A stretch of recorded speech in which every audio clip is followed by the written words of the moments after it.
व हज्जिल बैत व सौमी रमज़ान। नबी करीम सल्लल्लाहु अलैहि वसल्लम ने इरशाद फरमाया, इस्लाम की बुनियाद 5 चीजों पर रखी गई है। माशाअल्लाह माशाअल्लाह। थोड़ा सा तवज्जो से सुनिए, इतनी आंधी नहीं आई है कि आप लोग जितना ज्यादा परेशान हो गए। अल्लाह अल्लाह अल्लाह। असल में आप लोग मौका तलाश रहे हैं कि कब यहाँ से फुर्सत मिले और चले, अल्लाह अल्लाह। है ना। बैठ जाइए, अल्लाह ने चाहा तो जलसा आपका हो जाएगा, सही साहब भी आएंगे।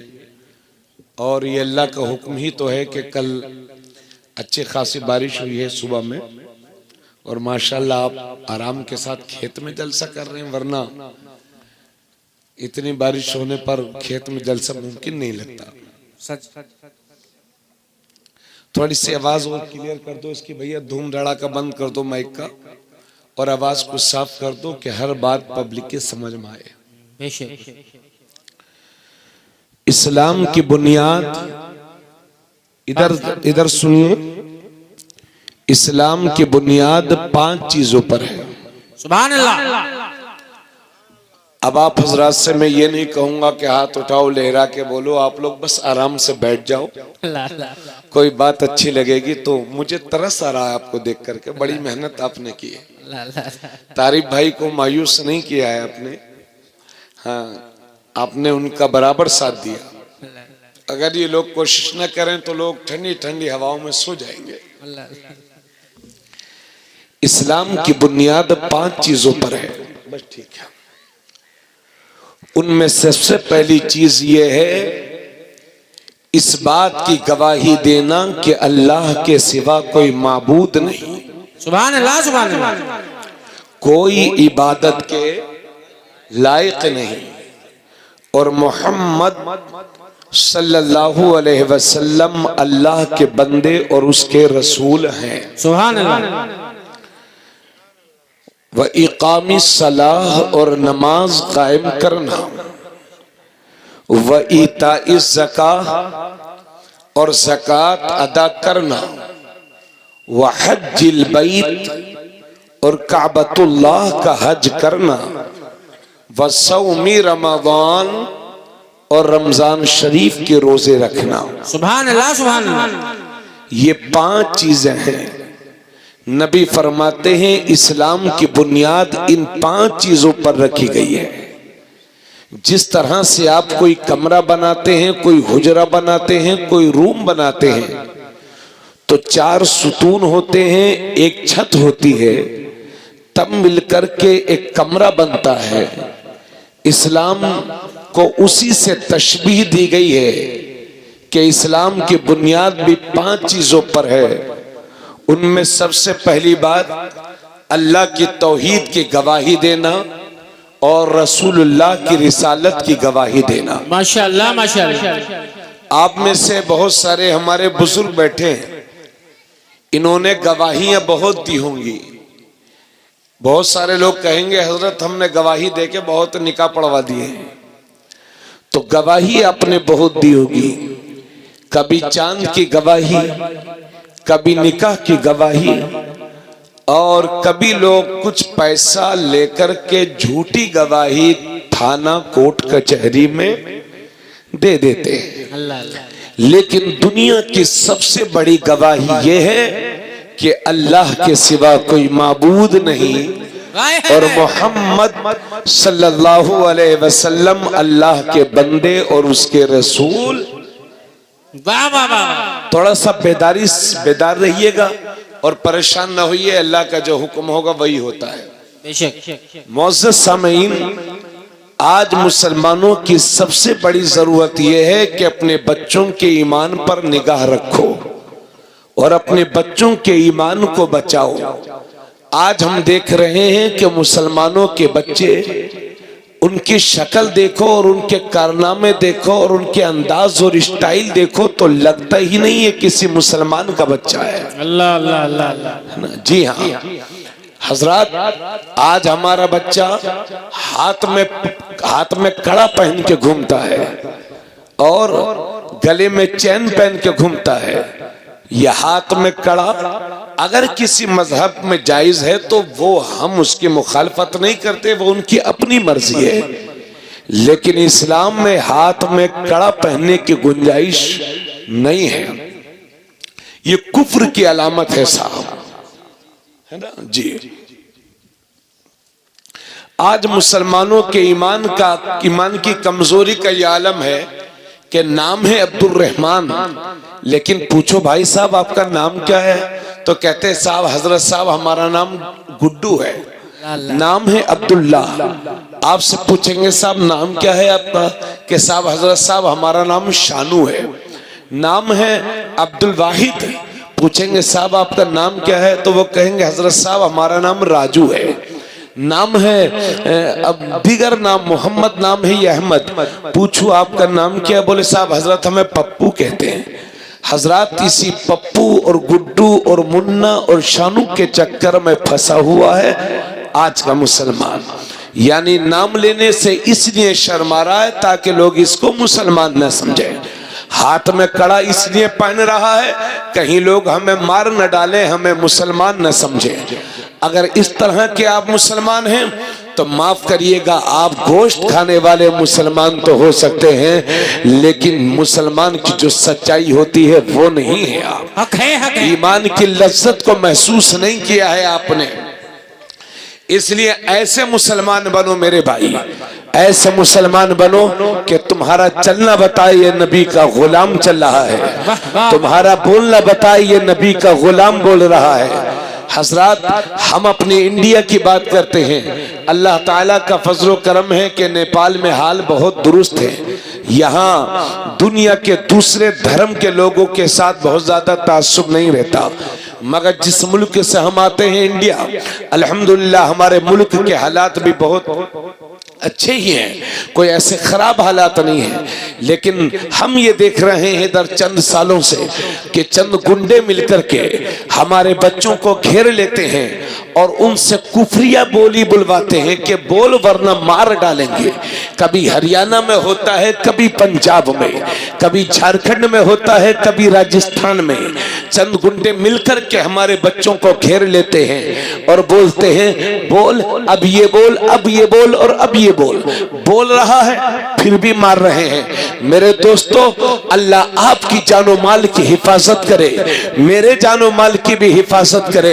लेकिन मेरे अजीज, आप हमारे इंडिया का सफर बहुत करते हैं, भारत के बहुत सारे सूबों का आप सफर करते हैं। खुदा आपकी जानो माल की हिफाजत करे, मेरी भी जानो माल की हिफाजत करे।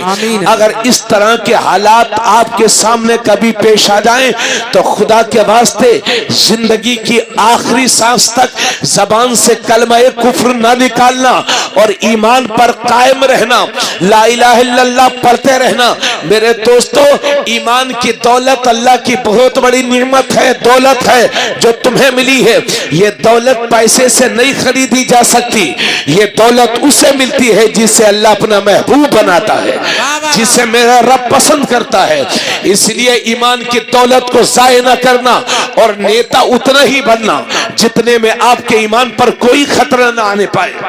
क्या बात है। सेकुलर उतने ही बनना जितने आपके ईमान पर कोई खतरा न आने पाए। हजरात जरा गौर करिएगा। इसलिए तबरेज आलम कादरी के चंद जुमले मेरे भाई दिल की तख्ती पे लिख के ले जाना। मेरे दोस्त, अल्लाह आपकी जानो माल की भी हिफाजत करे, मगर इस तरह के हालात आपके सामने भी पेश आ सकते हैं। अल्लाह न करे अगर तुम्हारे सामने ये हालात कभी पेश आए तो जिंदगी की आखिरी सांस तक कलमा तौहीद पे कायम रहना और कलमा कुफ्र जबान से ना बोलना। इसलिए कि अगर मौत का वक्त नहीं आया है तो कोई मार नहीं सकता, और मौत का वक्त आ गया है तो कोई बचा नहीं सकता, मगर जिंदगी की आखिरी सांस तक कलमे पे कायम रहना, कलमा पढ़ते रहना, कलिमाते कुफ्र को अपनी जबान से दूर रखना, ला इलाहा इल्लल्लाह बोलते रहना।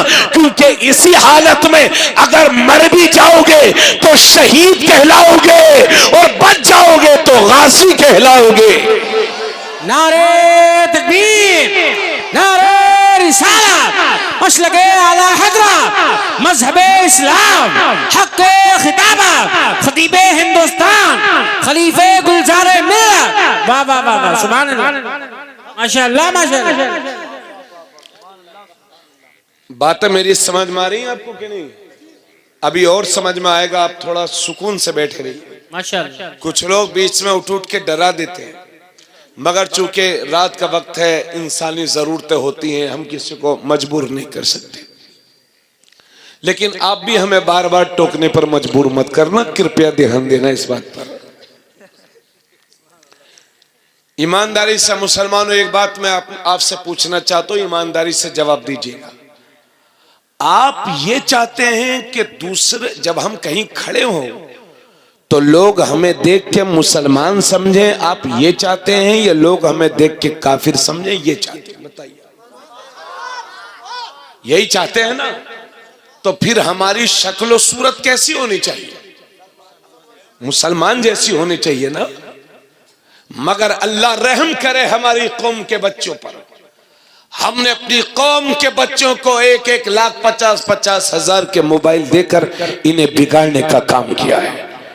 जिस कौम के बच्चों में के हाथों में कलम और किताबें होनी चाहिए, हम देख रहे हैं कि हमारे बच्चों की पहचान ये है, हाथ में मोबाइल और गले में लीड।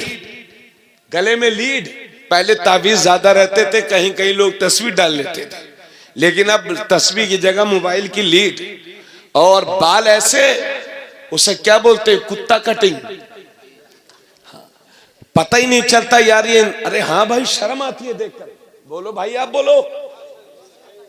हाथ में कड़ा पहना है ये और लहरा रहा है। न मुसलमान की सुने, न अपने बाप की सुने, न भाई की सुने, न किसी गांव के बड़े आदमी की सुने। इन बच्चों के पैर जमीन पर नहीं है। रात को 2-2 बजे तक ये बच्चे सोते हैं हमारी कौम के, और दिन के 10 बजे सो के उठते हैं 9 बजे 10 बजे। जबकि मैंने देखा, हम सड़कों से गुजरते हैं, सुबह के 4 बजे दूसरी कौमों के बच्चे रोड पर दौड़ रहे हैं। उससे पूछो क्यों दौड़ रहा है? बोले मुझे आर्मी में जाना है। क्यों दौड़ना है? बोले मुझे फौज में भर्ती होना है, मुझे पुलिस में जाना है। उनका एक टारगेट है। लेकिन ये मुसलमान का बच्चा 10 बजे तक बिस्तर पर पड़ा सो रहा है। जो कौम 10 बजे तक बिस्तर पर पड़ी सोती रहेगी, वो कौम कैसे तरक्की करेगी? हमारा और आपका हाल ये है कि हमने अपने मुशरिकों की सोबत से अपने घरों की इज्जत को भी पामाल कर दिया है। आज शर्म और हया नाम की कोई चीज नहीं है। जिस घर में पर्दा होना चाहिए, उस घर में 50-50 साल के बूढ़े आदमी, 60-60 साल के बूढ़े आदमी चड्डी पहन के अपनी बहन बेटियों के सामने घूमते हैं और उसके बाद बरकत की दुआ करते हैं। आज हमारी हालत यह है कि हमें इस्लाम ने उसूल सिखाए हैं, मगर हम उन उसूलों से कोसों दूर हैं। आज हमारा भाई चड्डी और गंजा पहन करके सरकारी नल पर नहा रहा है। उससे यह भी शर्म नहीं है कि औरतें गुजर रही हैं, मेरी बहन बेटियां गुजर रही हैं। शर्म नाम की कोई चीज नहीं है। माफ करिएगा मुझे, आप में बहुत सारे लोग वो होंगे जो इस तरह की हरकतें करते होंगे, लेकिन लोगों में आपको जलील करने के लिए नहीं आया हूं, आपको रसूलुल्लाह की शरीयत का पता बताने के लिए आया हूं। रसूलुल्लाह किस बात से खुश होंगे ये आपको बताने के लिए आया हूं। याद रखिए, एक होते हैं घुटने, ये टखने होते हैं, और ये होते हैं घुटने। इस्लाम में घुटने दिखाना हराम है। नाव से लेके घुटने तक ये छुपाना सबके लिए जरूरी है जी। जिन घरों से सुबह कुरान की तिलावत की आवाज आती थी, आज सुबह सुबह उन घरों से गानों की आवाज आती है। जिन घरों में रातों में कुरान की तिलावत हुआ करती थी और लोग उठ करके तहज्जुद पढ़ा करते थे, आज रात के 1-1 बजे तक उन घरों में टीवियों की आवाज आ रही है। कैसे बरकतें आएंगी तुम्हारे घर में? ना हमारा चलना इस्लाम के मुताबिक है, ना हमारा खाना इस्लाम के मुताबिक है, ना हमारी शादी बियाह इस्लाम के मुताबिक है, ना हमारा बिजनेस इस्लाम के मुताबिक रह गया है। बस एक टारगेट है, पैसा हो चाहे जैसा हो, यही पता नहीं है कि यह हलाल है और यह हराम है। और जबान देखो तो निहायत गंदी, एक दिन में कम से कम 100 गालियां देते होंगे, एक दिन में 200 गालियां देते होंगे। यह हाल है मुसलमानों का। जबकि हजरात, आज आलम यह है, दुनिया की दूसरी कौमें, गौर से सुनिएगा, दुनिया की दूसरी कौमें हमारी बदअमलियों के नतीजे में इतनी बदजन हो गई हैं, इतनी बदजन हो गई हैं कि वो इस्लाम के करीब नहीं होती। अब लोग हमारा कुरान कुरान नहीं पढ़ते, अब लोग हमारी हदीस नहीं पढ़ते, वो हमारे अमाल को देखते हैं और हमारे अमाल को देखते हैं और फिर यही समझते हैं कि इनका इस्लाम इन्हें यही समझाता है। ए मेरी कौम के जिम्मेदारों, मेरी कौम के नौजवानों, मेरी कौम के बच्चों, तुम्हारे कांधों पर यह जिम्मेदारी है कि तुम आज के दौर में अपने दीन की तबलीग करो। अगर तुम्हारे पड़ोस में कोई गैर मुस्लिम भी रहता है तो उसको चिढ़ाने का काम न करो, बल्कि अपने किरदार से उसको ऐसा मुतासिर करो कि वो भी तुम्हारे नबी की सीरत पर पढ़ने पर मजबूर हो जाए। हजरात, वो तन्हा ख्वाजा गरीब नवाज थे जिन्होंने 90 लाख लोगों को कलमा पढ़ा के मुसलमान बना दिया है, मगर स्टेज से लेकर मजमे तक कोई बंदा भी ऐसा ना होगा, हम में से कोई बंदा भी ऐसा ना होगा कि जिससे मुतासिर होकर दूसरे मजहब के लोगों ने इस्लाम को कबूल किया होगा।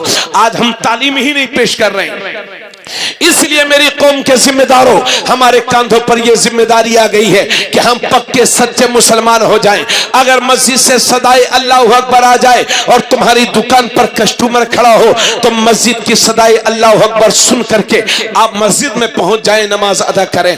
ऐसे मुसलमान बन जाएं, ऐसे मुसलमान बन जाएं, जब बोले तो सच बोले और अगर किसी से वादा करें तो उसे निभाएं, झूठ से परहेज करें। जब आप चलें तो दुनिया को लगे नबी का गुलाम जा रहा है। जब पिए तो ऐसे पिए जैसे तुम्हारे नबी पीते थे, जब खाएं तो ऐसे खाएं जैसे तुम्हारे नबी पीते थे। अगर तुम्हारे पड़ोस में कोई गैर मुस्लिम भी हो तो उसके साथ ऐसा सुलूक करो जैसा तुम्हारे नबी ने सिखाया है। तुम्हारे बच्चों के हाथों में मोबाइल की जगह कलम होना चाहिए, किताबें होनी चाहिए, हमारा बेहतर किरदार होना चाहिए, पूरी जिंदगी हुजूर की सुन्नतों के मुताबिक गुजारना चाहिए, ताकि दुनिया ये कहने पर मजबूर हो जाए कि जब नबी का गुलाम ऐसा है तो इस गुलाम का इमाम कैसा होगा।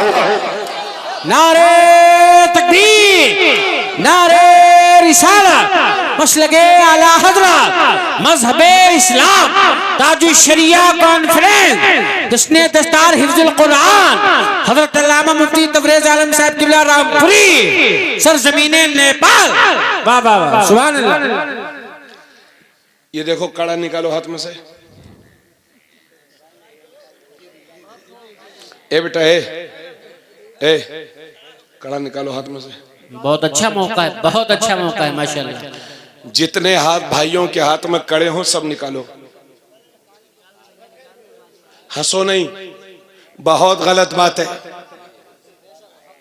क्यों भाई चाचा, गलत बात है कि सही बात है? भाई कड़ा कौन पहनता? गैर मुस्लिम पहनते ना, तो ऐसे लहरा के क्या करते हो? आपको पहनना घड़ी पहन लो। सब लोग निकाल लो जिस जिसके हाथ में हो, और कहिए हाथ उठाकर मेरे साथ बोलिए, हाथ उठाकर, हाथ उठाइए सब लोग, कहिए इंशाल्लाह आज के बाद कड़ा नहीं पहनेंगे, इंशाल्लाह आज के बाद मुशरिकीन की अलामतों से बचेंगे इंशाल्लाह। मुसलमान बन के जियो, मुसलमान बन के जियोगे तो तरक्की करोगे। और अगर मुसलमानों जैसे अमाल हमारे नहीं होंगे, सिर्फ गोश्त खाने के मुसलमान होंगे, तो फिर कुचल दिए जाएंगे, मसल दिए जाएंगे। जी, बहुत नाजुक दौर से गुजर रहे हैं आप। सच्चर कमेटी की रिपोर्ट ये बताती है कि 3 से 4% मुसलमानों में पढ़े लिखे हैं बस। ला, ला, ला। जिस कौम में 96% लोग बेपढ़े लिखे हों और सिर्फ 3-4% लोग पढ़े लिखे हों, वो कौम क्या खाक तरक्की करेगी? ला ला ला। हजरत, अब मैं कहना तो बहुत कुछ चाहता हूं, मगर मैं सोच रहा हूं टाइम कितना लग जाए। इजाजत है आप लोगों की आगे बढ़ूं? हजरत, हमारे हुफ़ाज़ कुरान ये फारिग होने वाले हैं मदरसे से माशाअल्लाह। कुरान की बरकतें, सुभान अल्लाह, सुभान अल्लाह। इस मजमे में अगर मैं पूछूं कि कुरान के लिए कौन कौन जान दे सकता है, तो सब लोग हाथ उठा के कहेंगे कि हजरत हाँ, हम कुरान के लिए जान दे सकते हैं। कुरान की हिफाजत का जिम्मा मेरे रब ने ले लिया है, सुभान अल्लाह। अल्लाह फरमाता है हम ही ने कुरान को नाजिल किया है और हम ही इसकी हिफाजत करेंगे। बेशक बेशक। और मैं दुनिया को चैलेंज करता हूं, किसी माँ ने ऐसे लाल को जन्म दिया ही नहीं है जो कुरान के हर्फ को तो दूर की बात है, कुरान के एक नुक्ते को भी मिटा दे। बेशक बेशक। किसी माँ ने ऐसे लाल को जन्म नहीं दिया जो कुरान के पारे को तो मिटाना दूर की बात है। हमारे हिंदुस्तान में एक मलऊन था लखनऊ में जिसका नाम वसीम रिजवी है, वो कुरान को बदलना चला था, अल्लाह ने पूरे का पूरा इसको बदल दिया है, पूरे का पूरा बदल दिया है। ये कुरान ही का मौजज़ा है कि जो कुरान को मिटाने की बात करेगा कुरान उसको मिटा डालेगा, उसको बदल डालेगा। हजरत उसने दिल्ली के सुप्रीम कोर्ट में रिट दाखिल की थी कि कुरान की 26 आयतें मिटाई, 26 आयतों को निकाला जाए। नतीजा ये हुआ कि सुप्रीम कोर्ट ने उसकी दरखास्त को खारिज किया और 50,000 रुपए का जुर्माना उस पर दे मारा, यानी 50,000 रुपये तुम्हें भरने होंगे। ये आलम है। पता चला कुरान को दुनिया की कोई ताकत नहीं मिटा सकती। अरे हम चैलेंज करते हैं दुनिया को, कुरान की 26 आयतों तो दूर की बात है। और आपको हैरत होगी, अभी डेनमार्क में, दुनिया के दूसरे मुल्कों में हर 6 महीने साल में इस तरह की हरकतें होती रहती हैं कि लोग कुरान के नुस्खों को जला रहे हैं, कभी यहां जला रहे हैं, कभी वहां जला रहे हैं, कभी इधर जला रहे हैं, कभी उधर जला रहे हैं। ये जला इसलिए रहे हैं क्योंकि ये खुद जल गए हैं।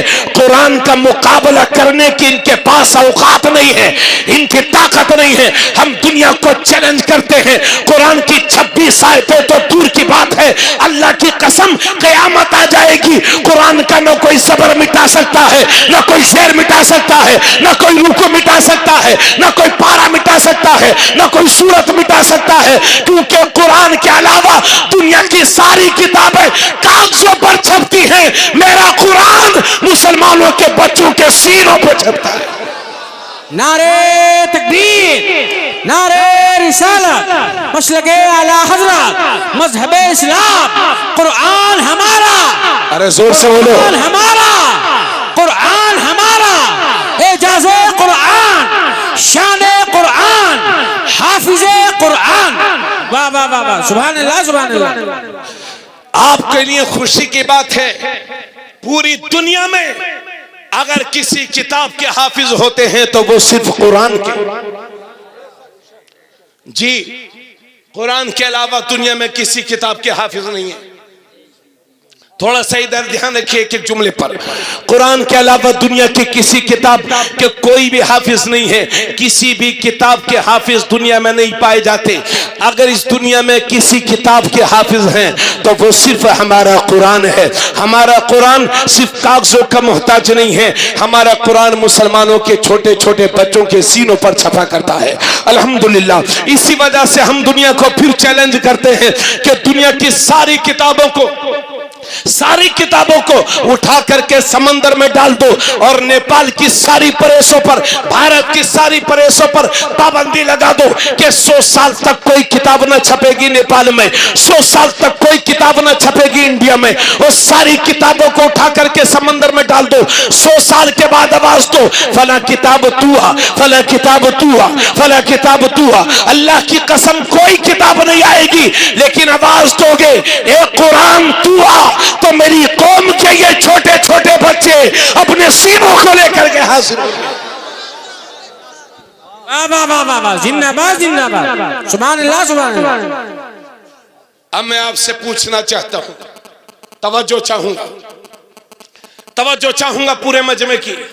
एक बात और बताऊं, अगर आपके नेपाल में, आपके गांव में गैर मुस्लिम रहते हैं, हिंदू भाई हैं या दूसरी बरादरी के लोग हैं, आप ये मत समझिएगा कि वो कुरान की तौहीन करते हैं। नहीं, नेपाल के लोग हों, चाहे जिस धर्म के, या इंडिया के लोग हों, चाहे जिस धर्म के, हर धर्म के अक्सरियत, हर धर्म की अक्सरियत यानी हर धर्म के मानने वालों की ज्यादा तादाद हमारे कुरान की इज्जत करती है।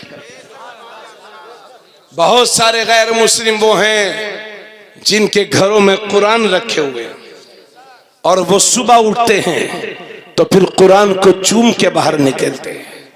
और ये कुरान ही की तो बात है कि आज भी गैर मुस्लिमों की औरतें अपने बच्चों को लेकर के मस्जिद के करीब में खड़े हो जाती हैं और तुम्हारी फूंकों का इंतजार करती हैं। दुनिया को भरोसा है कि मुसलमान हमारे बच्चे पर कुरान पढ़ के दम कर देगा तो अल्लाह उसे शिफा अता फरमाएगा। भरोसा है दुनिया को। यही गोरखपुर पंडित विनोबा भावे, कुरान का उन्होंने हिंदी में तर्जुमा किया है और कुरान की वो 26 आयतें जिससे आज भी बातिल परस्तों के पेट खराब होते हैं,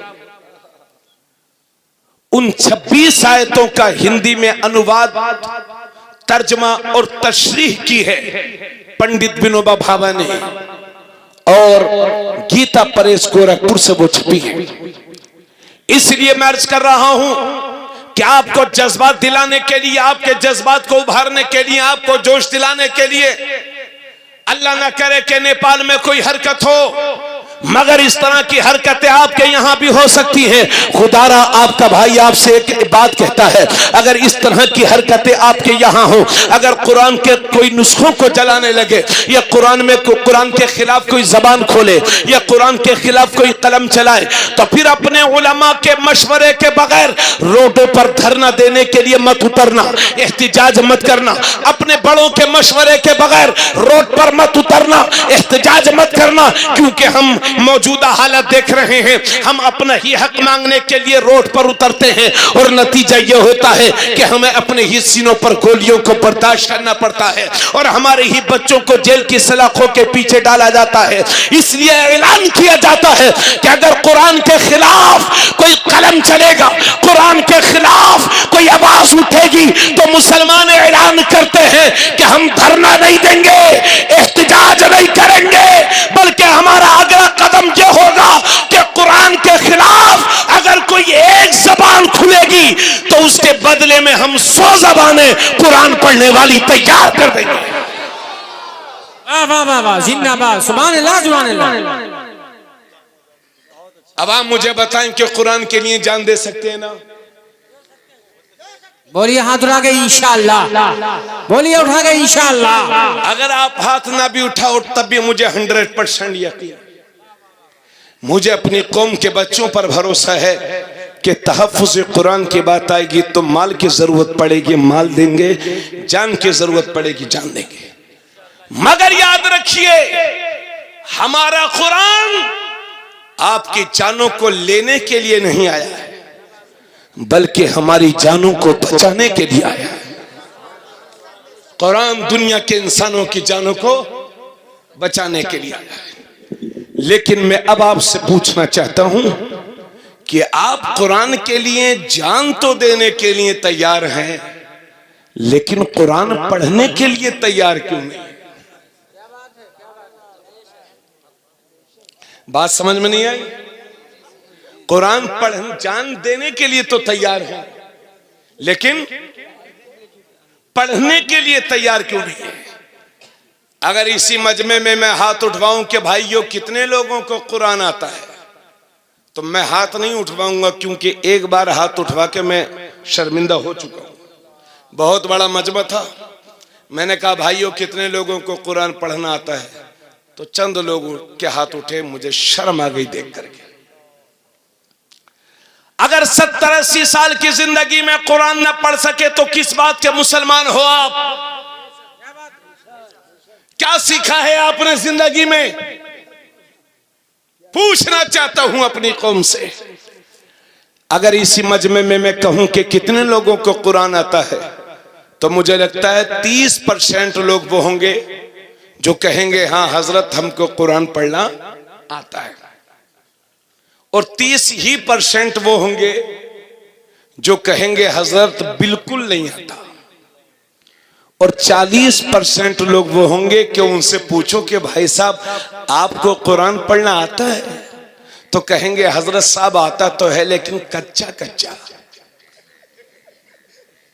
यानी जिंदगी में खुद पक गए, अगर कुछ कच्चा रह गया तो वो कुरान। बोलो सच्ची बात बोलो,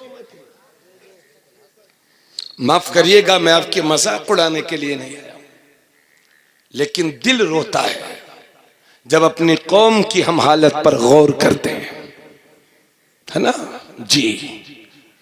और आप अल्लाह रहम फरमाए। चलिए इंशाल्लाह ये बात आगे बढ़िए।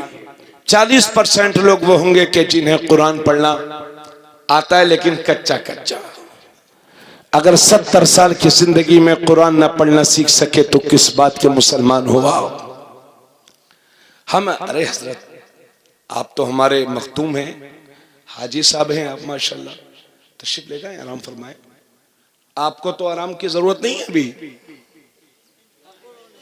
कल जुम्मा है ना, तो जुम्मे के दिन छुट्टी रखते हैं कि काम? हाँ छुट्टी रहती है, अगर कुछ काम भी हुआ करे तो कर लिया करो, है ना, कोई हर्ज नहीं है। अलबत्ता जब अजान हुआ करे तो फिर मस्जिद का रास्ता इख्तियार कर लिया करो। अजान होने के बाद फिर दुनियावी काम करने से शरीयत ने मना किया। जो मस्जिद में पहले पहुंचता है अल्लाह उसे बहुत ज्यादा सवाब अता फरमाता है। अब गौर करिएगा मेरी बातों पर। 40% लोग वो होंगे कि जिन्हें कुरान पढ़ना कच्चा कच्चा आता है। अगर 70-80 साल की जिंदगी में हम कुरान न सीख सके तो किस बात के मुसलमान हैं।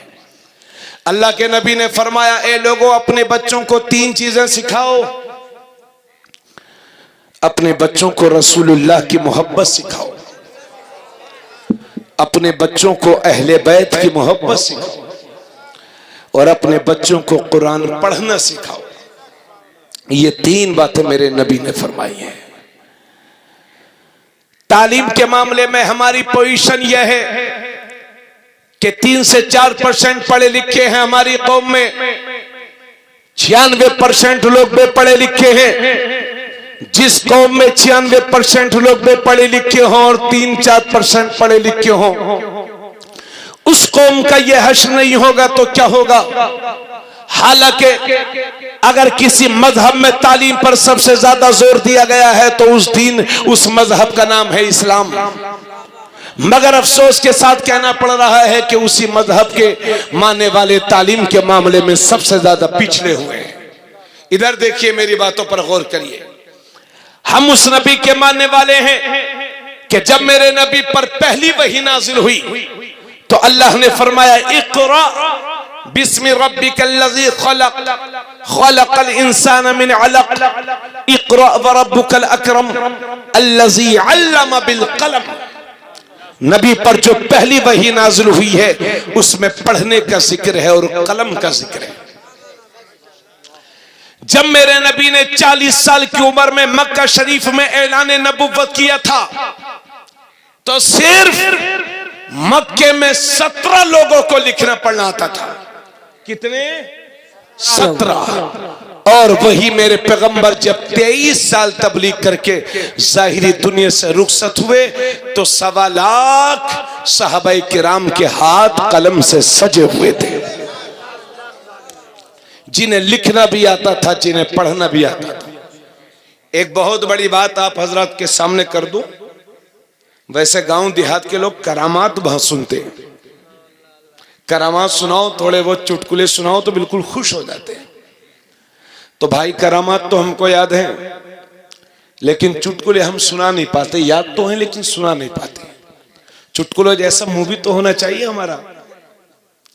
किसी का भी तवज्जो चाहूंगा, एक बड़ी कीमती बात अर्ज कर रहा हूं।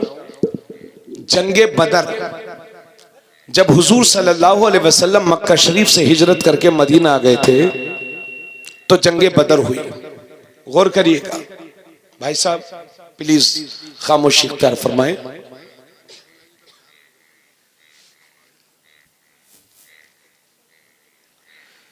जंगे बदर के मौके पर रसूलुल्लाह सल्लल्लाहु अलैहि वसल्लम जंग हुई, मुसलमानों की फतेह हुई, 70 मुशरिकीन को मार डाला गया और 70 मुशरिकीन गिरफ्तार हो गए। चूंकि वो लोग खुद आए थे जंग करने के लिए, जब तक हुजूर मक्के में थे उन्होंने मक्के में जुल्म किया, और जब हुजूर सल्लल्लाहु अलैहि वसल्लम मदीना शरीफ आ गए तो उन्होंने मदीने पर चढ़ाई की। अगर आपके डब्बा गांव पर कोई चढ़ाई कर दे तो आपको अपने गांव के बचाव के लिए बाहर निकलना पड़ेगा कि नहीं निकलना पड़ेगा? निकलना पड़ेगा। जंगे बदर मक्के से दूर है, मदीने के करीब है। पता चला कि हमारे नबी जंग करने के लिए नहीं गए थे, हमारे नबी पर हमला करने के लिए लोग आए थे। तो मेरे नबी ने अपने आप अपनी कौम को बचाने के लिए आगे बढ़कर के उनका सामना किया। अगर जंगे बदर में मुसलमानों की शिकस्त हो गई होती, नबी ने रो रो करके दुआ किया था, मौला तो हमारे साथ मदद भेज दे, क्योंकि अगर यहाँ पर अगर हम शिकस्त खा गए तो मौला रूए जमीन पर तेरी इबादत करने वाला कोई न रह सकेगा। रो रो करके मेरे नबी ने दुआ फरमाई थी, अल्लाह मुसलमानों पर रहम फरमा। नतीजा ये हुआ कि मुसलमानों के हाथ में खजूर के दरख्तों की शाखें हैं और सामने लोहे की तलवारें। इधर भूखे प्यासे हूं, उधर पेट भरे लोग जवान बहादुर हैं। मगर तारीख शाहिद है कि रसूलुल्लाह की फौज ने ऐसा बढ़ चढ़ कर हमला किया कि कुफ्र आज तक अपने आप पर मातम कर रहा है। और मुसलमानों को ऐसी फतेह नसीब हुई, ऐसी फतेह नसीब हुई कि जब तक इस्लाम का जिक्र होगा इंशाअल्लाह जंगे बदर का जिक्र होता रहेगा। जंगे बदर में 70 मुशरिकीन गिरफ्तार किए गए, 70 मार डाले गए। जो मुशरिकीन गिरफ्तार हुए थे, मेरे नबी ने हजरत उमर से पूछा, ए उमर, इनकी सजा क्या होनी चाहिए? आप सभी हजरात इस्तकबाल के लिए खड़े हो जाएं। नारे तकबीर, नारे रिसालत, मसलके आला हजरत, फैजाने आला हजरत, औलादे गौसे आज़म हजरत अल्लामा सैयद जुबैर मियां साहब किबला चिश्ती, औलादे गौसे आज़म, औलादे गौसे आज़म सैयद जुबैर मियां साहब किबला चिश्ती। नारे तकबीर, नारे रिसालत, मसलके आला हजरत, ताजुल शरिया कॉन्फ्रेंस, जिसने दस्तार हिफ्जुल कुरान, सरजमीने नेपाल। नारे तकबीर, नारे रिसालत। हजरत को आने दीजिए, अभी मुसाफा कोई नहीं करेगा इंशाअल्लाह। जलसे के बाद सबको मौका मिलेगा मुसाफा करने का। शहजादे गौसे आजम पीर तरीक़त रहबर राह शरीयत हुजूर शाह सैयद जुबैर मियां साहब किबला चिश्ती मक़ज़िल हुलाली की आप ज़ियारत कर रहे हैं। माशाअल्लाह रुख़ ज़ेबा की ज़ियारत करें, हजरत की तकरीर समाअत करें। नूरानी मंजर व दस्तार का हजरत के दस्ते हक से आप देखेंगे इंशाअल्लाह। तकरीर आप समाअत करें, बैठ जाएं, फौरन बैठ जाएं।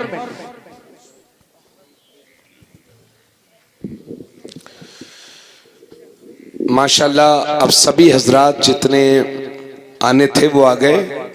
और सबसे खुशी की बात यह है कि हमारे मेहमान खुसूसी आले रसूल तशरीफ ले आए। अब आप हजरात के कोई काम धाम हो तो सब्र करके बैठ जाएं। कमेटी वाले अपनी अपनी जगह ले लें, बैठ जाएं, चूंकि अब किसी का कोई काम बाकी नहीं रह गया है। जिस काम के लिए आपने मेहनतें की थी अल्लाह ने कबूल फरमा ली। माशाअल्लाह आप कामयाब हैं। लोग शौक से मोहब्बत से बैठे हुए हैं। हमारे सारे उलमा आ गए हैं। अब आप हजरत भी इत्मीनान के साथ चाहे नीचे चाहे कुर्सी पर तशरीफ रखें, कोई हर्ज की बात नहीं है। पीर तरीक़त रहबर कारी साहब, ओ भैया कारी साहब आप भी बैठ जाओ फारिग होके। हाँ, चूंकि बहुत ज्यादा वक्त भी नहीं है, बहुत ज्यादा रात भी हो गई है। पीर तरीक़त रहबर राह शरीयत आले रसूल औलादे अली मखदूम गिरामी वक़ार हजरत अल्लामा सैयद शाह मोहम्मद जुबैर मियां साहब किबला चिश्ती नेपाल। अभी चंद 12 अप्रैल में 12 मई को हजरत के वालिद गिरामी के उर्स पाक में हम लोगों को शिरकत का मौका मिला था। बड़ी शफ़क़तें फरमाते हैं, करम फरमाते हैं। अल्लाह ताला हजरत की उम्र में बेपनाह बरकतें अता फरमाए, आमीन आमीन। और हजरत के सदक़े तुफ़ैल हम सबके बख्शिश अता फरमाए, निजात अता फरमाए, आमीन आमीन। अल्लाहुम्मा। इजाज़त है मैं थोड़ा बयान और कर दूं। देखिए मेरे भाइयों, बातों को जरा गौर से सुनिएगा। तो 70 मुशरिकीन गिरफ्तार किए गए। मेरे नबी ने हजरत उमर से फरमाया, उमर इनकी सजा क्या होनी चाहिए? तो हजरत उमर का जलवा तो आप जानते ही हैं। फरमाते हैं या रसूल अल्लाह, इन लोगों ने इतना जुल्म किया है आप पर, मेरा ये दिल चाहता है कि इनका सर कलम कर दिया जाए। मेरे नबी को उनकी राय से इत्तिफाक ना हुआ। उन्होंने अपने ईमान के एतबार से सही कहा था। उन्होंने देखा था कि मुश्रिकीन ने कितना जुल्म किया है। हजरत अबू बकर सिद्दीक से पूछा, अबू बकर क्या सजा होनी चाहिए इनके लिए? तो हजरत अबू बकर ने अर्ज किया, या रसूल अल्लाह, ये ले दे के अपनी ही कौम और समाज के लोग हैं, हो सकता है अल्लाह ताला इन्हें न सही इनके बच्चों को हिदायत दे, और बहुत सारे लोग आपके हाथों पर इन लोगों में से कलमा पढ़ लें। या रसूल अल्लाह, ऐसा किया जाए कि इनसे कुछ फिदिया यानी रुपया पैसा ले लिया जाए और इनको छोड़ दिया जाए। अल्लाह के नबी सल्लल्लाहु अलैहि वसल्लम ने फरमा दिया कि फिदिया अदा कर दो और रिहाई हासिल कर लो। तो बहुत सारे मुश्रिकीन जिनके पास पैसा था उन्होंने फिदिया अदा कर दिया और अल्लाह के नबी सल्लल्लाहु अलैहि वसल्लम ने उन्हें रिहाई बख्श दी। अब कुछ लोग ऐसे थे, सब लोग चैन से बैठ जाएं भाई। अब कुछ लोग ऐसे थे कि जिनके पास रुपया पैसा नहीं था, वो फिदिया देने के लायक नहीं थे। तो रसूलुल्लाह सल्लल्लाहु अलैहि वसल्लम ने उनकी सजा ये मुतय्यन फरमाई, गौर से सुनिएगा। रसूलुल्लाह सल्लल्लाहु अलैहि वसल्लम ने फरमाया कि इनमें जो पढ़े लिखे लोग हैं उनकी ये जिम्मेदारी है कि एक एक आदमी मुसलमानों के 10-10 बच्चों को पढ़ा दे और रिहाई का परवाना हासिल कर ले। वाह वाह वाह वाह, सुभान अल्लाह सुभान अल्लाह। यानी एक मुश्रिक पर यह जिम्मेदारी दी कि मुसलमानों के 10 बच्चों को पढ़ाओ और रिहाई ले लो।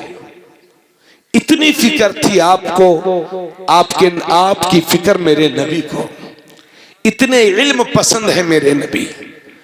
लेकिन मुसलमान, अल्लाहु अकबर, जमाने पर वही कौमें हुकूमतें करती हैं कि जिनके बच्चों के हाथ में कलम होता है।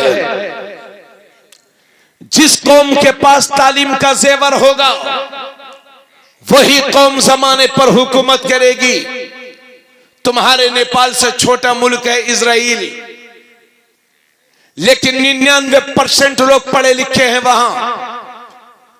दुनिया में मुट्ठी भर यहूदी हैं, लेकिन दुनिया की आधी से ज्यादा दौलत पर यहूदियों का कब्जा है। अमेरिका जैसा सुपर पावर मुल्क आज यहूदियों के आगे इसलिए घुटने टेके हुए हैं क्योंकि उनके पास तालीम का हथियार है, तालीम है उनके पास। आप जो ब्रश करते हो, जब मंजन करते हो, कोलगेट से लेकर के ये ठंडे कोका कोला और ये थम्स अप, ये सब इजराइल की इसमें बिजनेस में पार्टनरशिप है। इसलिए अगर आने वाली कौम को अपने बच्चों को तरक्की याफ्ता देखना चाहते हैं और जमाने से मुकाबले करने के आदी के लायक बनाना चाहते हैं तो खुदारा बेदार हो जाओ, चाहे जो भी कुर्बानी देने पड़े, लेकिन खुदा के वास्ते अपने बच्चों को जाहिल मत रहने देना। क्या कहने, वाह वाह वाह। 50 लाख के घर बनाने वालों, 100 साल के बाद ये घर जमीन पर आ जाएगा, मगर यही 50 लाख रुपए अपने बच्चों की तालीम पर खर्च करोगे तो तुम्हारी नस्लें तरक्की करेंगी। वाह वाह वाह वाह वाह। पुराना लिबास पहन लो मगर बच्चों को जाहिल न रहने दो। सूखी रोटियां खा लो मगर बच्चों को जाहिल न रहने दो। अगर अपने बच्चों का मुस्तकबिल बेहतर चाहते हो तो फिर अपने बच्चों को अपनी हैसियत से बढ़ करके पढ़ाओ लिखाओ। तुम्हारे बच्चे इंशाल्लाह इतिहास लिखेंगे, बहुत अच्छा पैगाम, इतिहास लिखेंगे। अरे तालीम के मामले में हम बिल्कुल पिछड़े हुए। बोलो भाई, मैं कुछ गलत कह रहा हूं? हुजूर में देवा शरीफ के करीब में एक जगह तकरीर करने गया था, गौर से सुनिएगा। तो एक आदमी मुझसे मिलता है, वो भी मेरे साथ गए थे उधर देवा शरीफ में, सोचा कि हाजिरी हो जाए। तो रात के 3-4 बजे का वक्त था। वो आदमी मुझसे कहने लगा, हजरत हमारे बच्चे के लिए दुआ कर दीजिएगा। मैंने कहा ठीक है, कर दूंगा। थोड़ी देर के बाद फिर कहने लगा, हजरत मजार शरीफ में मेरे बच्चे को जरूर याद रखिएगा। मैंने कहा भाई ठीक है, इंशाल्लाह याद रखेंगे। फिर थोड़ी देर के बाद कहने लगे, हजरत भूलिएगा मत, हमारे बच्चे के लिए दुआ जरूर कर दीजिएगा। मैंने कहा भाई क्या परेशानी है आपके बच्चे के साथ? बोले हजरत वो पढ़ता लिखता नहीं है। मैंने कहा कितनी उम्र हो गई है? बोले हजरत 15 साल का हो गया है। तो मैंने कहा ठीक है, अभी 15 ही साल का है ना, अभी उसके पास थोड़ा सा वक्त है, 8-10 साल का वक्त है, आप कोशिश करिए, अच्छी तरबियत दीजिए, पढ़ जाएगा इंशाल्लाह। तो बोले हाँ हजरत क्या बताऊं मैं? उसने मुझसे कहा था कि अब्बा मैं स्कूल जाऊंगा, मुझे मोबाइल की जरूरत है। तो मैंने 1,13,000 रुपया इंडियन, 1,13,000 का उसे मोबाइल लेके दे दिया। अल्लाह। मैंने कहा जिस दिन आपने मोबाइल दिया उसी दिन आपका बेटा MA पास हो चुका है। अल्लाह अल्लाह अल्लाह। लफंगा बनाया है हमने अपने बच्चों को। अगर हमारा बच्चा किसी बूढ़े को गाली दे रहा है तो हम ये नहीं कह रहे हैं कि बेटा अगर गलती उनकी है मगर फिर भी वो बुजुर्ग हैं, तेरे जिम्मे है कि उनकी इज्जत कर। बजाय ये कहने के हम कहते हैं बेटा अगर तुझे कोई एक गाली दे तो उसके दरवाजे पे 70 गालियां दे के आना, बाद में तेरा बाप उससे निपट लेगा। ये तरबियत दे रहे हैं हम अपने बच्चों को। जरा सी गुंजाइश आई तो 2 लाख की मोटरसाइकिल खरीद दी और जाओ बेटा घूमो मौज करो। ये पान खाते हैं, 10 गुटके मुंह में दबाए, चल दिए जंगलों में मौज करने। यह आलम है हमारे बच्चों का। उसे यही पता नहीं है मेरा बाप कौन है, मेरा दादा कौन है। अदब लिहाज नाम की कोई चीज नहीं है। आलिम लोग गुजर रहे हैं तो ये भी सलाम दुआ भी भूल गया जी। यही हाल है। देखने से लगता नहीं है किसी मुसलमान का बच्चा, और जरा से पैसे हो गए तो फिर अब्बा कहते हैं बेटे वो बाल को कलर करवा लेना। तो ये अच्छे खासे अल्लाह ने काले बाल बनाए हैं, ये कभी उन्हें पीले करवा रहा है, कभी नीले करवा रहा है, कभी इधर से कट लगवा रहा है, कभी उधर से कट लगवा रहा है। बोलो है ना। हाँ, 50 रुपये का चश्मा लेकर के बिल्कुल इंडिया का शाहरुख खान बना घूमने के चक्कर में रहता है। मेरी कौम होश में आ जाओ, बेदार हो जाओ। इस तरह की हरकतें तुम्हें ले डूबेंगी। अपने बच्चों को अच्छी तरबियत दो। मेरे नबी फरमाते हैं एक बाप की तरफ से अपने बेटे के लिए सबसे बड़ा गिफ्ट यह होता है कि बाप को चाहिए कि अपने बच्चों को अच्छी तरबियत दे, क्योंकि गिफ्ट नहीं देगा तो वो एक बार रोएगा, और तरबियत नहीं देगा तो जिंदगी भर रोएगा और फिर आपको भी रुलाएगा। इसलिए एक बाप की जिम्मेदारी सबसे बड़ी यह है कि अपने बच्चों को बेहतरीन तरबियत दो। अगर आप जाहिल रह गए हैं तो ये सोच लो कि मुझे अपने बच्चों को जाहिल नहीं रहने देना है। अगर आप 8वीं तक पढ़े हैं तो ये फाइनल कर लो कि मुझे अपने बेटे को MA कराना है। अगर आप हाफिज हैं तो ये फाइनल कर लो कि मुझे अपने बच्चे को आलिम दीन पढ़ाना है, पूरा कोर्स करवाना है। बेदार हो जाओ, होशियार हो जाओ और कुरान से राब्ते ज़ाब्ते मजबूत रखो। आज आलम यह है, और इसी मजमे में बहुत सारे लोग वो होंगे जिन्हें ये शिकायत होगी हजरत कमाते तो बहुत है लेकिन घर में बरकत नहीं है। इसी मजमे में बहुत सारे लोगों को शिकायत होगी और बहुत सारे बेचारे गरीब बैठे होंगे जिनका गरीबी से सामना है, परेशान रहते हैं। हजरात गरीबी कोई बुरी चीज नहीं है, मगर बेसब्री बुरी चीज है, बेईमानी बुरी चीज है, अमानत में खयानत बुरी चीज है। गरीबी कोई बुरी चीज नहीं है, लेकिन जो रसूल ने आपको तरीके बताए हैं अगर उन तरीकों को अपना लो तो हमेशा के लिए गरीबी का खात्मा हो जाए। जरा गौर करिएगा, एक सहाबी मेरे नबी की बारगाह में हाजिर हुए। तवज्जो है ना आप लोग की? अरे इधर उधर मुंह न करो, सब लोग इधर सुनो, बस खत्म कर रहा हूं। एक सहाबी मेरे नबी की बारगाह में हाजिर हुए और हाजिर होने के बाद अर्ज करते हैं या रसूल अल्लाह मुझे गरीबी ने घेर लिया है, या रसूल अल्लाह गरीबी ने घेर लिया है। तो मेरे नबी फरमाते हैं जाओ मेरे सहाबी सब्र करो। वो चले गए। कुछ दिनों के बाद फिर हाजिर होते हैं, अर्ज करते हैं या रसूल अल्लाह सब्र का पैमाना लबरेज हो गया है, औरतें परेशान हैं, जवान परेशान है, बच्चे परेशान है, भूखे हैं या रसूल अल्लाह, कई दिन से घर में में फाका है, या रसूल अल्लाह कई दिन से घर में चूल्हा न जला है, या रसूल अल्लाह औरतें परेशान हैं, जवान परेशान है, बूढ़े परेशान हैं, बच्चे रो रहे हैं, या रसूल अल्लाह कई दिन से घर में चूल्हा तक ना जला, या रसूल अल्लाह सब्र का पैमाना लबरेज हो गया है, या रसूल अल्लाह कोई ऐसा हल बता दें कि जिससे मेरी गरीबी खत्म हो जाए। तो मेरे नबी फरमाते हैं, ए मेरे सहाबी, अगर यही हाल है तो एक काम किया करो, जब शाम को घर आया करो तो एक बार सलाम कर लिया करो और 3 बार कुल हुवल्लाह शरीफ पढ़ लिया करो, अल्लाह तेरी गरीबी को खत्म फरमा देगा। नारे तकबीर, नारे रिसालत, मसलके आला हजरत, पैगामे मुस्तफा, खानदाने मुस्तफा, हक़्क़े खिताबत। वाह वाह वाह, जिंदाबाद जिंदाबाद। क्या फरमाया नबी ने? एक बार सलाम और 3 बार कुल हुवल्लाह शरीफ। मगर एक बात यहां पर और अर्ज कर दूं, आप सलाम करने की आपने आदत ही कब डाली है?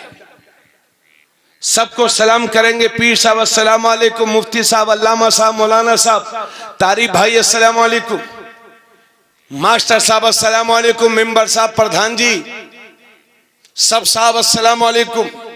लेकिन जब घर में आए तो मुंह बंद। अरे भाई, मैं कहां का रहने वाला हूं, आप कहां के हैं? अगर मैं 2 घंटा तकरीर कर दूं और तकरीर के शुरू या आखिर में कहीं भी सलाम ना करूं तो आप कहेंगे मौलाना ने तकरीर तो ठीक ही की है, लेकिन लगता है कि घमंडी है, सलाम तो किया ही नहीं। पता चला सलाम घमंड से बचाता है।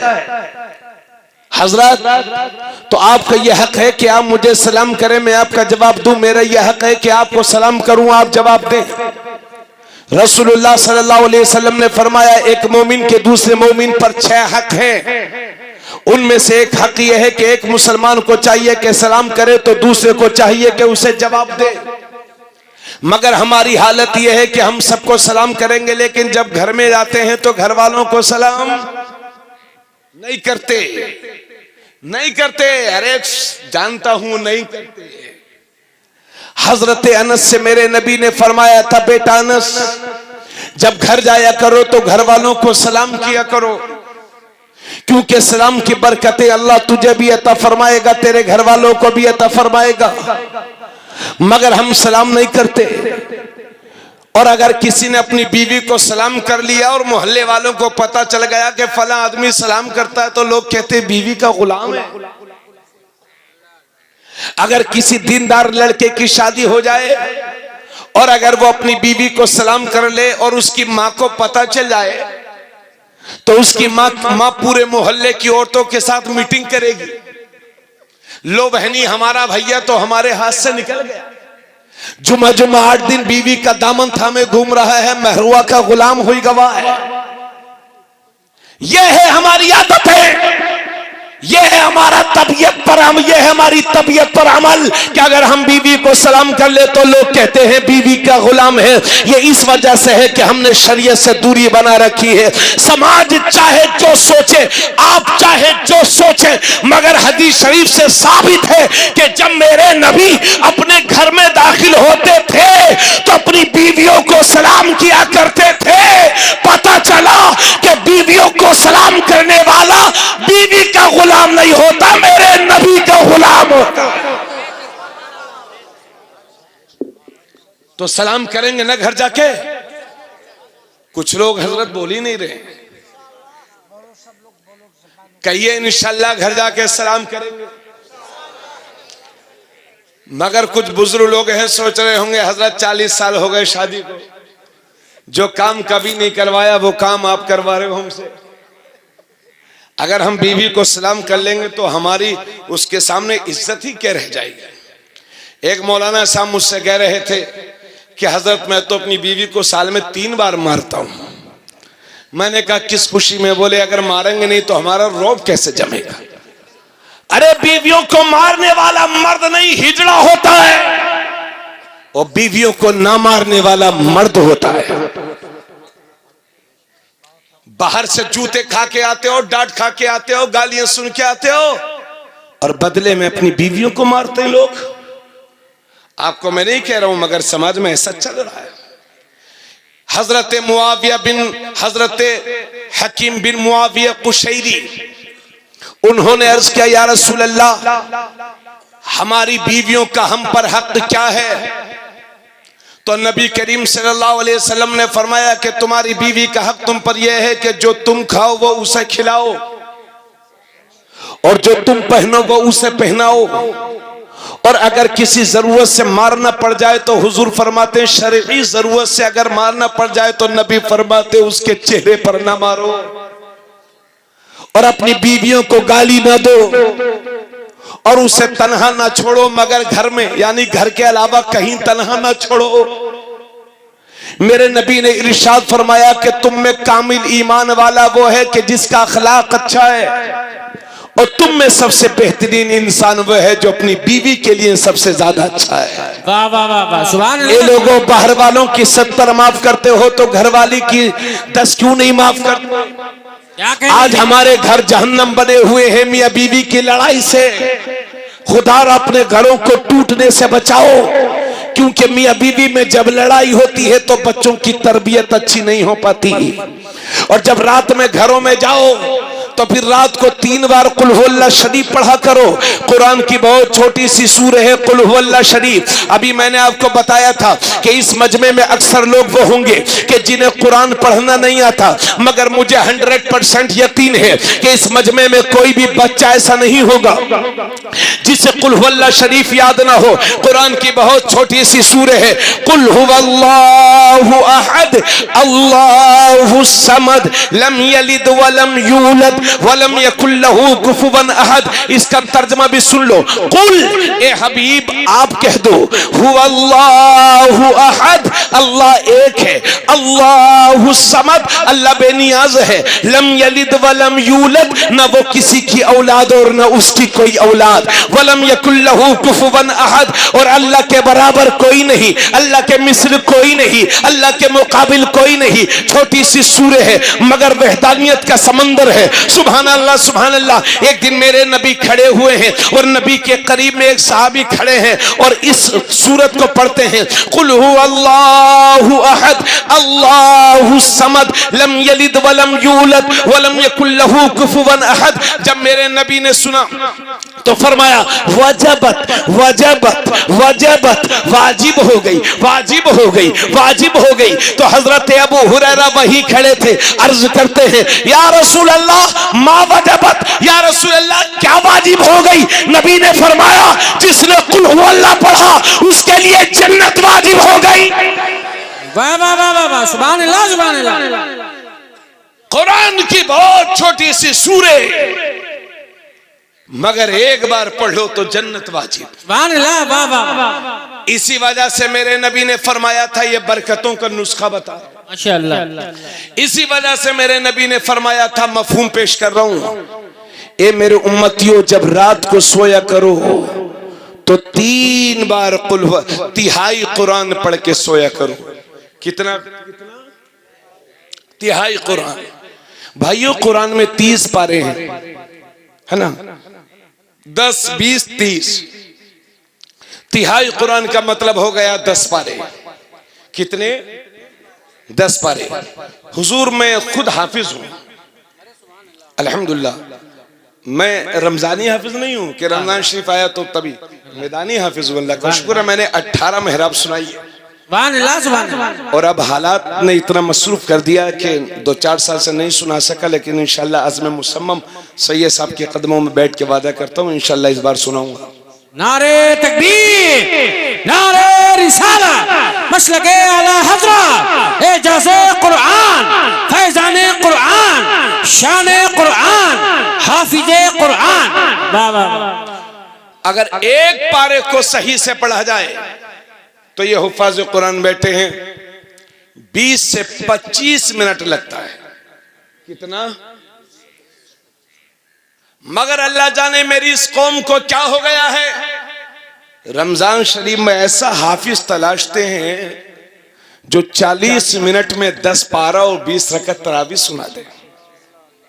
या लमून तालमून, कभी 16वें पारे में कभी 26वें पारे में कूदे जा रहे हैं, कभी पारा ही नहीं कू कू पू पू करते चले। और ये मेरी कौम कुछ टोकने के बजाय कि हाफिज साहब कर क्या रहे हो, सुबह कहते हैं अरे साहब हाफिज क्या मिले हैं, बिल्कुल एरोप्लेन मिल गए, बिल्कुल इंजन हाफिज साहब हैं। अरे ये कुरान के साथ खुला हुआ मजाक है। और मुझे लगता है कि नेपाल और इंडिया के मुसलमानों पर जो आफतें आ रही हैं, कहीं उसकी वजह यह तो नहीं है कि मस्जिदों में जो कुरान के साथ बेहुरमती हो रही है। किसी मां चैलेंज करता हूं, दुनिया में किसी मां ने ऐसे लाल को जन्म ही नहीं दिया जो 5 मिनट में एक पारा पढ़ सके।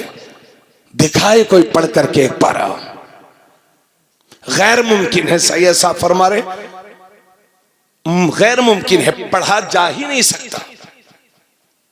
मगर मेरी कौम को रमजान शरीफ में ऐसे हाफिज के पीछे तरावी पढ़ेंगे जो जल्दी से बस फट फट फट। अरे भाई मैं तकरीर कर रहा हूं, आपको समझ में आ रही, धीरे धीरे बोल रहा हूं तो। और अगर तेज तेज बोलता तो आप कहते मौलाना साहब ऐसा जाओ, जलसा हो गया, अपने घर जाओ। तो वो तकरीर क्या है जो समझ में ना आए, और वो तिलावत क्या है जो समझ में ना आए। इसी वजह से उलमा फरमाते हैं कि बहुत सारे लोग वो हैं जो कुरान तो पढ़ते हैं मगर अल्लाह का कुरान उन पर लानत भेजता है।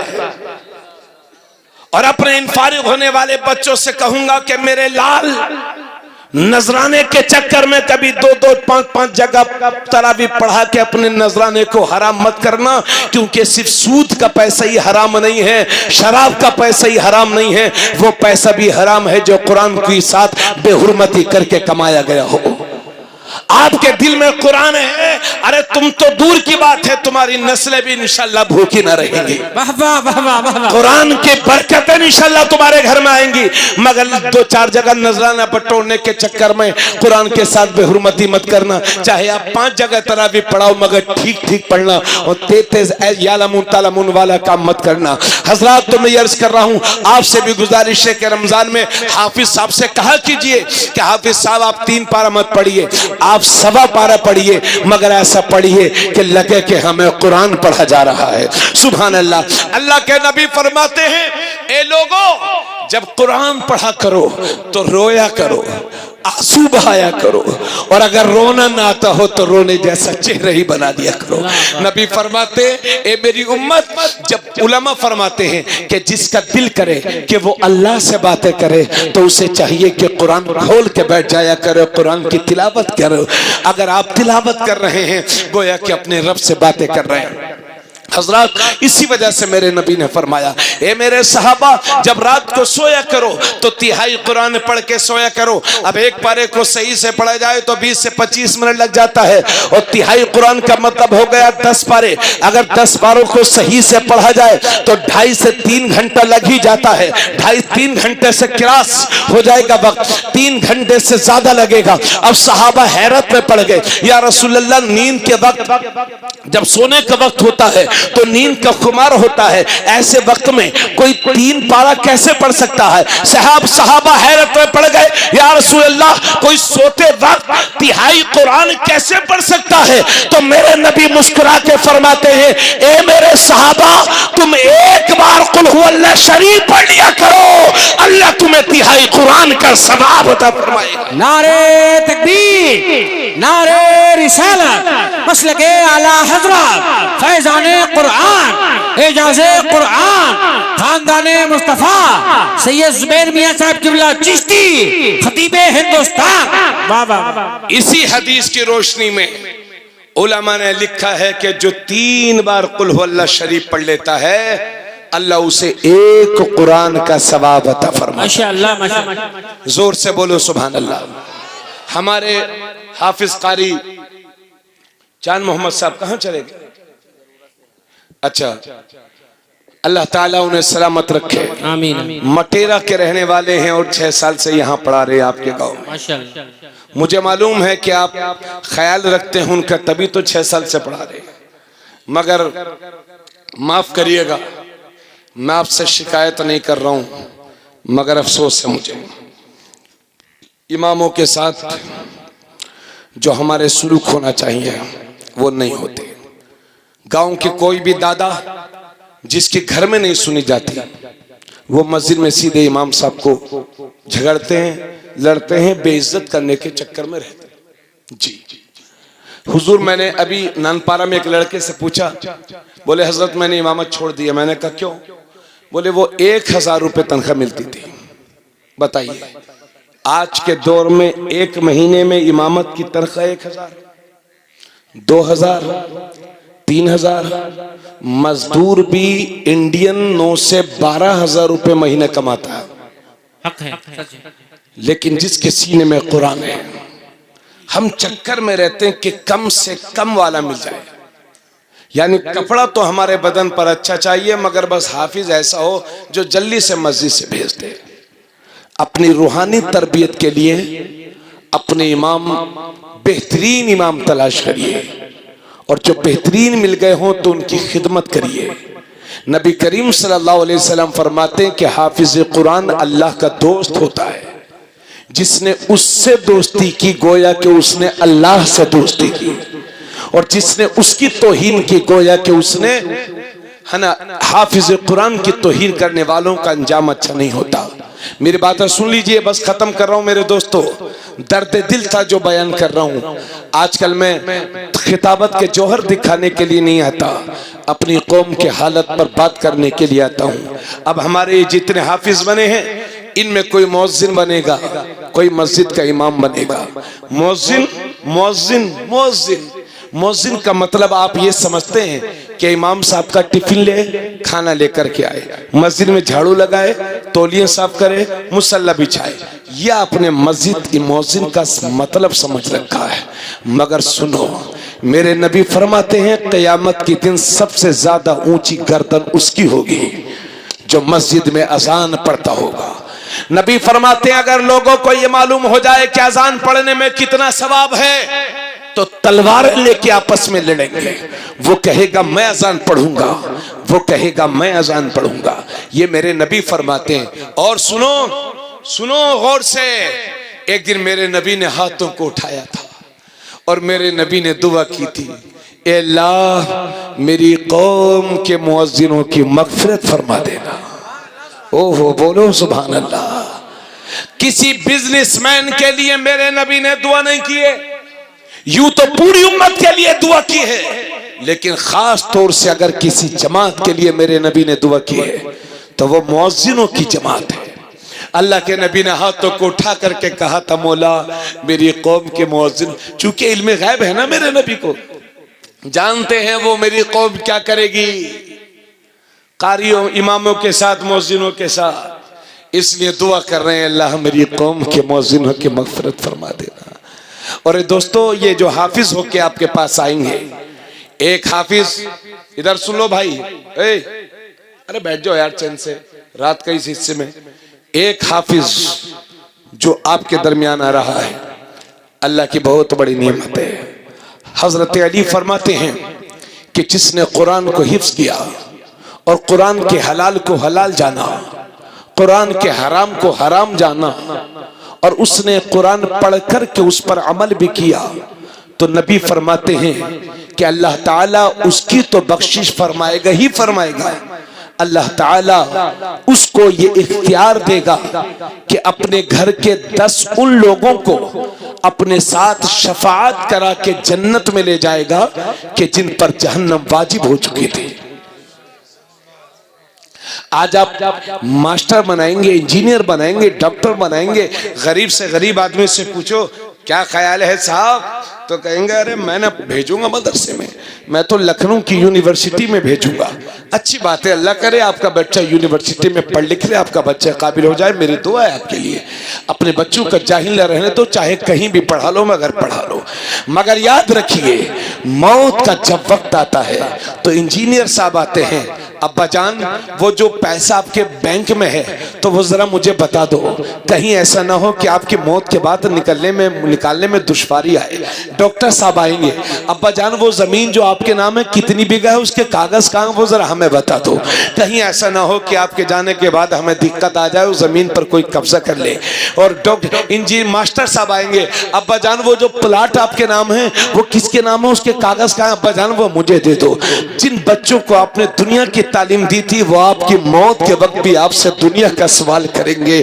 लेकिन जिन बच्चों को आपने हाफिज कुरान बनाया होगा, कारी कुरान बनाया होगा, आलिम कुरान बनाया होगा, बाप की जब रूह निकल रही होगी तो आपके यही बच्चे कुरान लेकर के आपके सामने सूरह यासीन की तिलावत करेंगे और बाप की रूह आसानी से निकल रही होगी।